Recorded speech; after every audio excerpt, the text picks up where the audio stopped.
வடகிழக்கு வங்கக்கடல் பகுதியில் மொச்சா புயல் தற்போது நிலவி வருகிறது. தொடர்ந்து இந்த புயல் கண்காணிக்கப்பட்டு கொண்டிருக்கிறது. இந்த புயலின் காரணமாக தமிழகத்தில் குறிப்பாக அநேக கடலோர மாவட்டங்களுக்கும் எச்சரிக்கை என்பது கொடுக்கப்படுகிறது. குறிப்பாக இந்த வருடத்தின் மிக பயங்கரமான ஒரு புயல், வரலாற்றில் இது இடம் பிடித்திருக்கிறது. கடந்த ஆண்டுகளை விட மிகவும் ஒரு ஆக்ரோஷமான ஒரு புயல். குறிப்பிட்டு திருவள்ளூர் முதல் கன்னியாகுமரி இடைப்பட்ட கடலோர பகுதிகளில் நாளை முதல், அதாவது இன்றிலிருந்து தொடங்கிவிடும். பெரும்பாலும் 12ஆம் தேதி இரவு தொடங்கி 16ஆம் தேதி இரவு வரையிலும் பலத்த சூறைக்காற்று இருக்கக்கூடும்.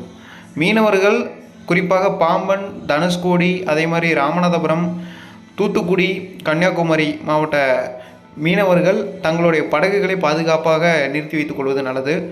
அதேபோல் நாகப்பட்டினம், கடலூர், சென்னை, திருவள்ளூர் உள்ளிட்ட முக்கியமான பகுதிகளிலும் முக்கிய துறைமுகங்களிலும் படகுகளை பாதுகாப்பாக வைக்கும்படி அறிவுறுத்தப்படுகிறார்கள்.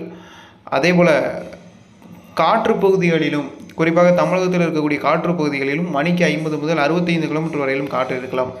அதன் காரணமாக இந்த குறிப்பிட்டு வரக்கூடிய தூத்துக்குடி, திருநெல்வேலி, தேனி, தென்காசி மாவட்டங்களுக்கும் காற்றுடன் கூடிய கனமழை எச்சரிக்கை நாளை தினம் கொடுக்கப்படுகிறது. குறிப்பாக இதில் தேனி மாவட்டத்தில் உறுதியான மழை இருக்கும். விருதுநகரிலும் உறுதியான மழைப்பொழிவு இருப்பதற்கான வாய்ப்பு இருக்கிறது.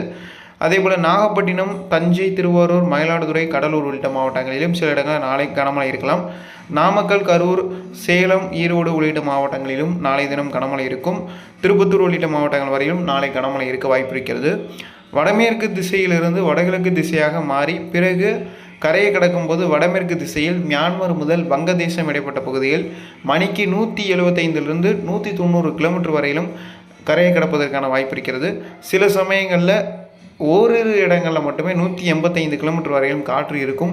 இதில் குறிப்பாக நம்ம தமிழகத்தில் கடலோர பகுதிகளில் 75 கிலோமீட்டர் வேகத்திலும் காற்று இருக்கலாம். 75 கிலோமீட்டர்னால் ஒரு புயலுடைய ஆவரேஜ் கிலோமீட்டரே 70 கிலோமீட்டர் தான். அப்போ 75 கிலோமீட்டர் வரையும் சூறைக்காற்று சில சமயங்களில் நம்ம பதில் எட்டுவதற்கான வாய்ப்பு இருக்கிறது.